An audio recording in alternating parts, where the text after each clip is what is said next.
Olá pessoal, tudo bem com vocês? Espero que estejam todos bem, que estejam estudando, empolgados e animados com a prova que está se aproximando. Meu nome é Raíssa, sou professora aqui do MEG e estou aqui para auxiliar vocês e para orientar nesses estudos de últimos dias assim para a nossa prova da OAB. A gente vai conversar um pouquinho sobre a disciplina de Direito Internacional na prova da OAB. A ideia aqui é que a gente passe um pouco para uma ideia geral da prova, uma ideia geral do que vocês podem esperar encontrar nessa prova e o que a gente pode auxiliar vocês nessa reta final aqui da prova da OAB. Vou passar aqui uns slides para vocês. A ideia é que vocês vão receber esse material depois, que vocês vão ter essa chance de dar essa última revisada, assim. O nosso intuito aqui no MEG é que vocês tenham acesso a esse material para dar essa última revisada, assim, antes da prova e que a gente consiga contribuir para vocês acertarem todas as questões aqui, todo mundo ter a sua aprovação. Tá certo, pessoal?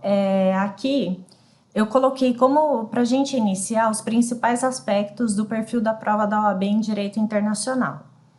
Da análise, eu acho que todos vocês tiveram acesso ali ao nosso raio-x, da análise das provas, das últimas provas da OAB, e últimas assim, bem últimas mesmo. A gente analisou diversas provas dos últimos anos e veio acompanhando o perfil de prova da OAB, e a gente pôde perceber que o perfil é basicamente o mesmo, são duas questões em cada uma dessas provas que a gente analisou. Até no raio-x tem um detalhe maior ali de quais questões foram cobradas. A gente também teve o nosso caderno de questões aqui no material, em que vocês também tiveram acesso ali de assuntos cobrados, quais questões foram abordadas, mas em todas elas o perfil foi o mesmo. Foram duas questões de direito internacional, então a gente percebe que não é uma matéria que tem uma exploração tão ampla assim, ela não tem um vasto conteúdo e várias questões, ela não ocupa então um percentual tão grande dentro do conjunto de questões. E aí muitos de vocês podem pensar, então eu nem vou estudar, porque já são só duas questões. Aqui a gente tem que ter um cuidado. Às vezes, duas questões é o que faltou ali para a gente conseguir atingir a nota mínima. São duas questões que provavelmente às vezes o conteúdo é mais enxuto e aí você consegue ter esse diferencial em relação à matéria, já que aqui você tem esse direcionamento melhor nos estudos e ele pode ser o que te ajude ali a impulsionar, ou mesmo melhorar a nota, ou mesmo atingir a nota mínima ali para aprovação. Então, não negligenciem por ser, não vou estudar porque são somente duas questões, não negligenciem a disciplina. Principalmente aqui, dando essa última olhada aqui de reta final, essa analisada, esse tiro mais certo assim na prova, eu acho que isso pode contribuir muito e te ajudar demais na hora da prova. Então, como eu disse, duas questões, todas as últimas provas tiveram esse perfil, predominantemente de lei seca. Quase que a integralidade de lei seca das questões. Poucas abordaram conteúdo doutrinário, a maioria, muito maioria mesmo, eu diria assim que 95% das provas anteriores foi conteúdo de lei seca. Então aqui na nossa abordagem vocês vão perceber que eu dou umas pinceladas em alguns conceitos, algumas estruturas que eu acho interessante que vocês saibam, que é um pouquinho que a doutrina traz, que foi explorado na prova, né? Que na verdade a doutrina traz muita coisa, mas de acordo com o perfil aqui da prova da OAB, a gente vai dar uma olhadinha, vocês vão perceber alguns conceitos que foram cobrados e que é importante a gente ter memorizado e fresco assim na cabeça para o dia da prova, mas a grande maioria mesmo das questões e do conteúdo que eu separei aqui para vocês é de lei seca, porque é uma prova que cobra extremamente o que está escrito na lei.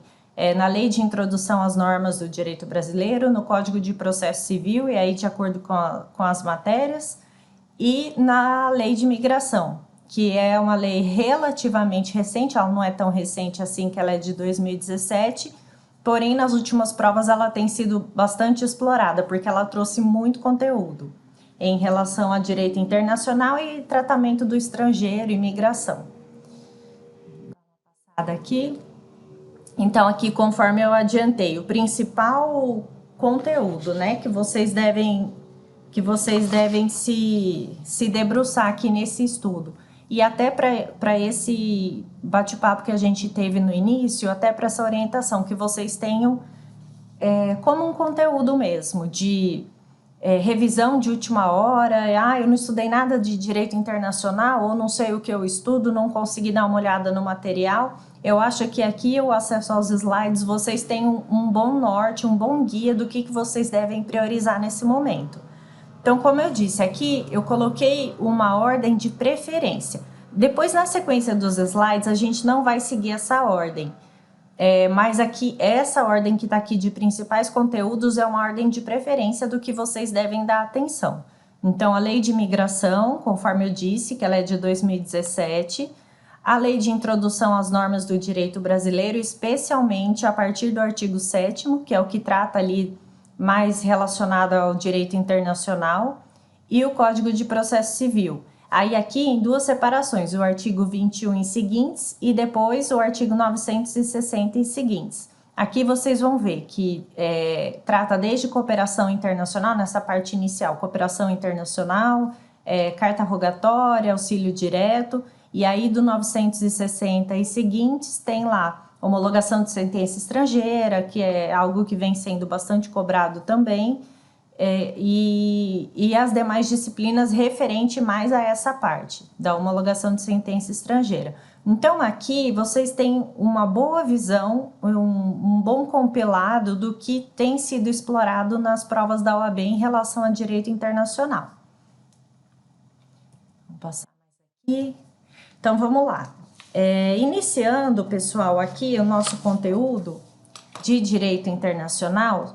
Como eu disse, só uma breve pincelada no que eu acho mais interessante chamar a atenção de vocês para esse momento de reta final, de estudo ali, de revisão, próximo à prova. A LINDB, ela trata especialmente a partir ali do artigo 7º sobre o conflito de leis no espaço.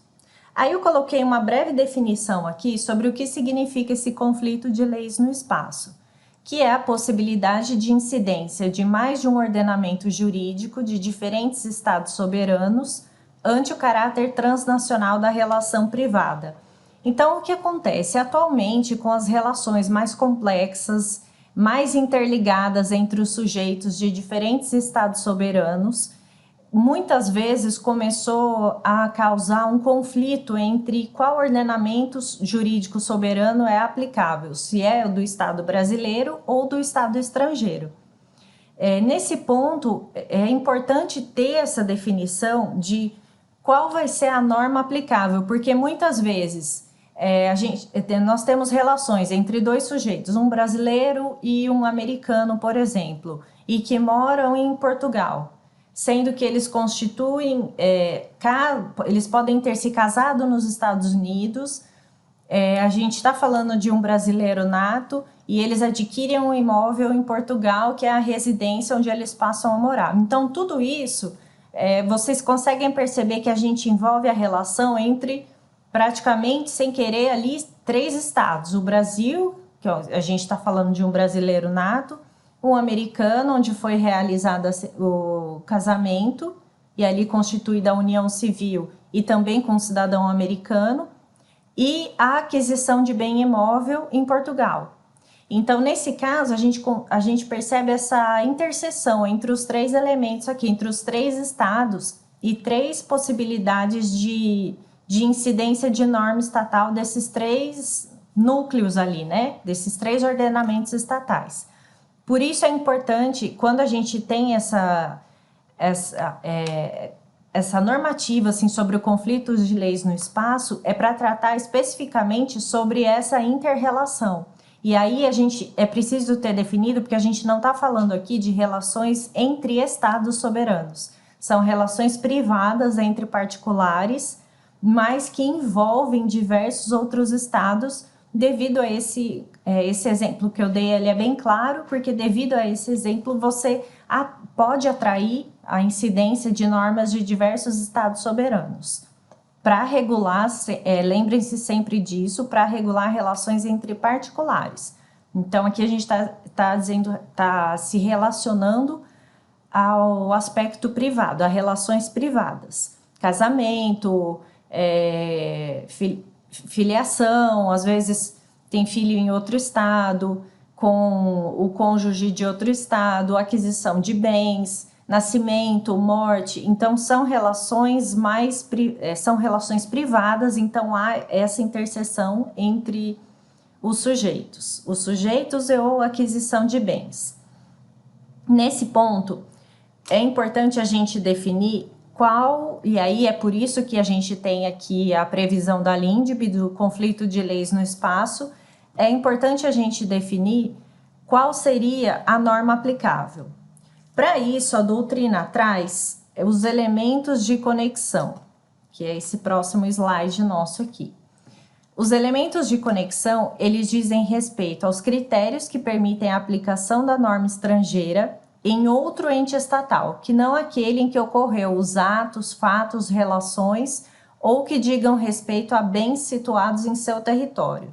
Então, por exemplo, no exemplo que eu dei agora há pouco, um brasileiro nato casa com um americano nos Estados Unidos, eles vão residir em Portugal e adquirem o bem imóvel que eles vão morar em Portugal.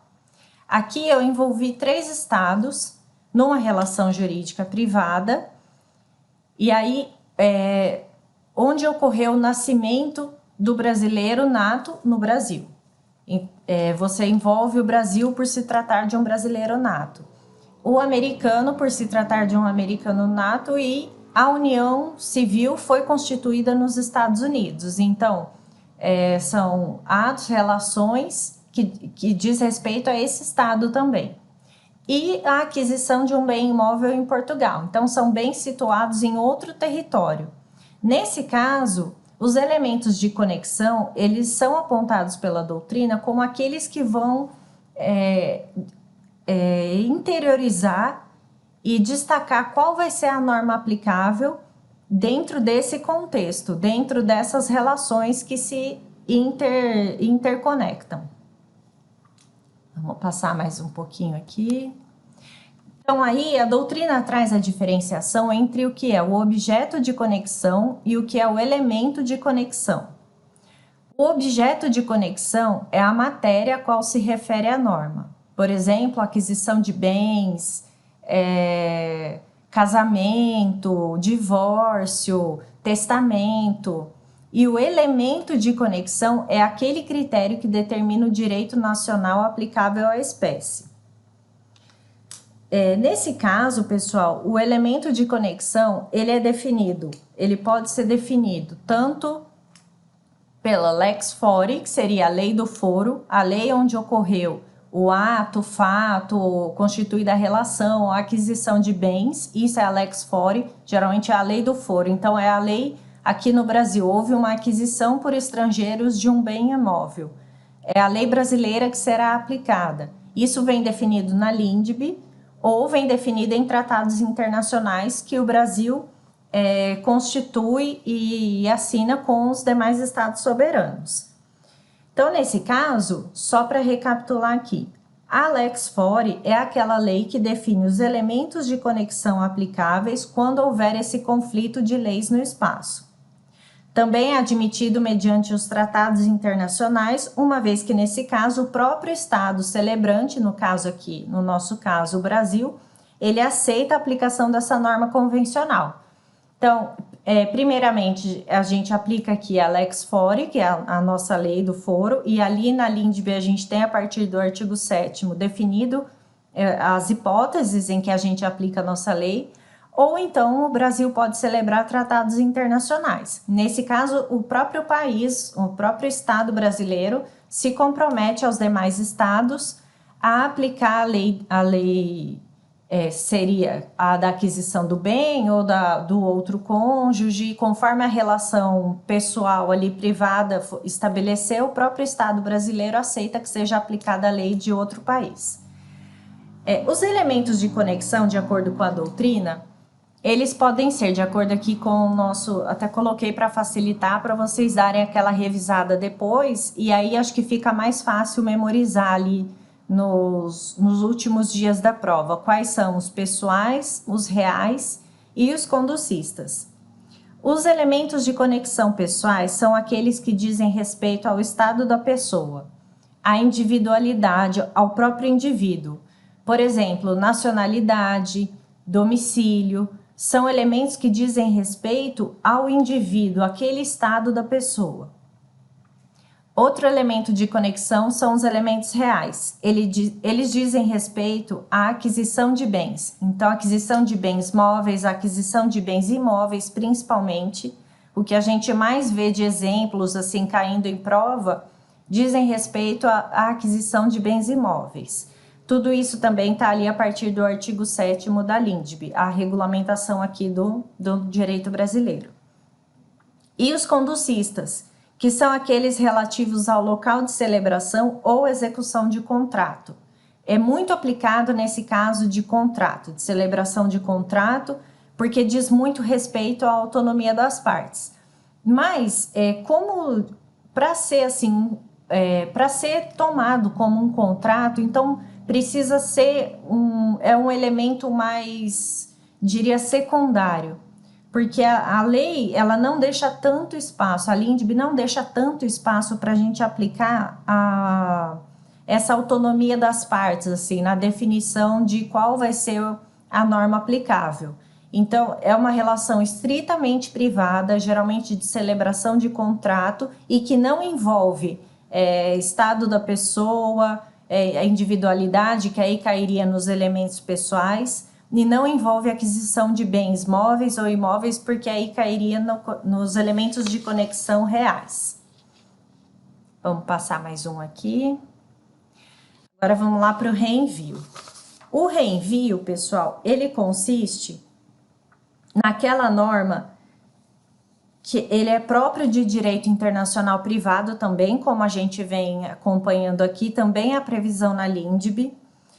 Ele é aquela norma do ordenamento que determina que sejam aplicadas normas de outro estado. Nesse caso, de acordo com as regras de direito internacional privado, são aplicadas as normas de um terceiro estado ou do próprio estado que fez a remissão inicial. E aí a gente tem o reenvio de primeiro grau e o reenvio de segundo grau, a depender se é a aplicação do próprio estado ou de um terceiro estado. Para ficar melhor para vocês a definição, no material a gente tem a definição ali, mas só para a gente relembrar aqui rapidamente o reenvio. O de primeiro grau, ele ocorre quando o ordenamento de um estado indica a ordem jurídica de outro estado como aplicável àquele caso específico. Nesse caso, o ordenamento determina como incidente a ordem jurídica daquele, ou seja, do primeiro estado.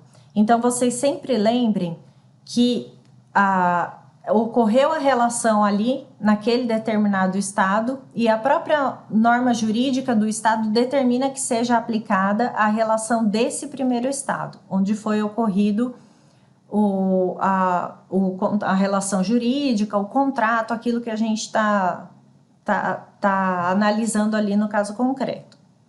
O reenvio de segundo grau, o ordenamento jurídico de um estado indica a ordem jurídica de outro estado como aplicável ao caso, que por sua vez determina que seja aplicável de um terceiro estado.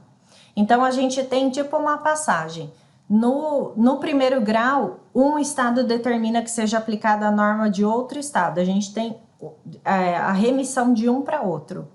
No de segundo grau, o primeiro estado determina a aplicação da norma de um segundo estado.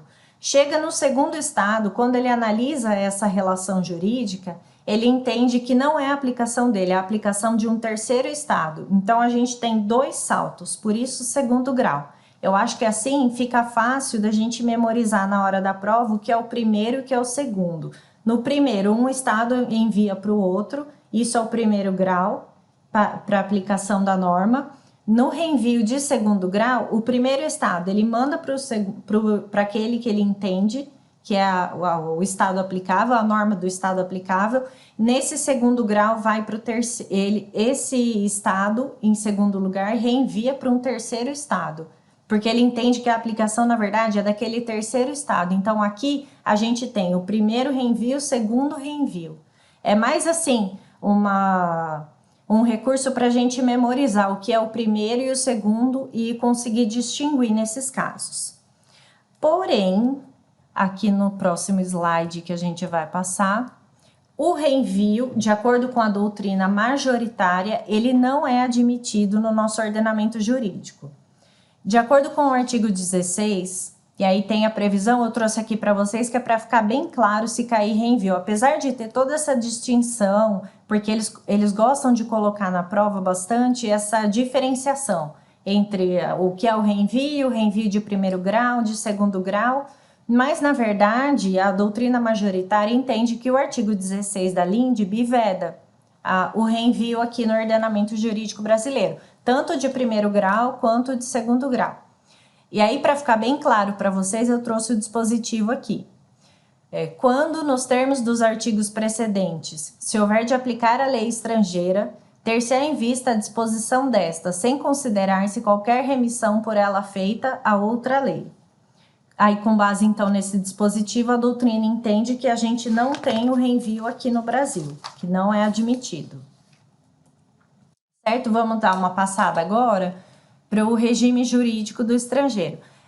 Pessoal, em relação às disposições do Código de Processo Civil, que a gente falou ali no início, que é a previsão de carta rogatória, auxílio direto ali do início do Código de Processo Civil, e mais ao final, a partir do artigo 960, que a gente tem a homologação de sentença estrangeira e mais algumas disciplinas, eu não trouxe aqui para a nossa revisão, porque de acordo com esses três temas de probabilidade, é o que tem a menor em relação aos três. Então, recapitulando, o primeiro é algo que a gente vai ver agora, regime jurídico de estrangeiro, segundo a LINDB, e terceiro vem essas disposições do CPC. Eu não trouxe aqui para essa nossa última conversa aqui, porque as disposições do CPC é praticamente a leitura de lei seca mesmo, não tem acréscimo doutrinário. E não tem discussões assim mais no que é cobrado na prova da OAB, não tem maiores discussões a respeito do que vai ser tratado ali, é basicamente lei seca mesmo. Então, ao invés da gente ficar aqui conversando sobre só lendo o dispositivo e explicando o que já está escrito na lei, eu recomendo que vocês deem uma passadinha rápida lá, só para dar uma relembrada no conteúdo. Ali no material já vem disposto ali quais são os principais dispositivos, aí eu acho que pode ajudar vocês, tá certo? Agora aqui, regime jurídico do estrangeiro, como é uma lei muito extensa, eu separei os dispositivos que são mais importantes e que têm a maior probabilidade de cair na prova. Então, aqui é bem para revisão da lei mesmo, porque aqui para essa lei não tem como eu falar para vocês saírem lendo, porque ela é extensa, ela é mais complexa. Então, eu separei aqui os dispositivos. A prova da OAB não exige um conhecimento doutrinário, assim, é pura lei seca mesmo. Mesmo sendo esse perfil do que eu comentei do CPC, eu achei importante separar os dispositivos que vocês têm que memorizar aqui para a prova e que são mais importantes e aí, portanto, que tem maior probabilidade de acordo com o nosso perfil aqui da OAB. Os princípios que estão no artigo 3º, as garantias dadas ao estrangeiro que estão no artigo 4º, e aí a gente passa aqui algumas inovações que a lei trouxe. A condição jurídica do migrante, que a lei separou em 4, que é o residente fronteiriço, o apátrida, o asilado e a autorização de residência. Essas 4 hipóteses, que são as hipóteses dos migrantes no Brasil, eu separei os dispositivos mais importantes para vocês lerem, e aí vocês vão ter ideia. Lá atrás, a lei já traz o conceito, requisitos, para não ficar algo repetitivo e mais dinâmico aqui entre nós, eu separei já os dispositivos para vocês lerem, tá certo?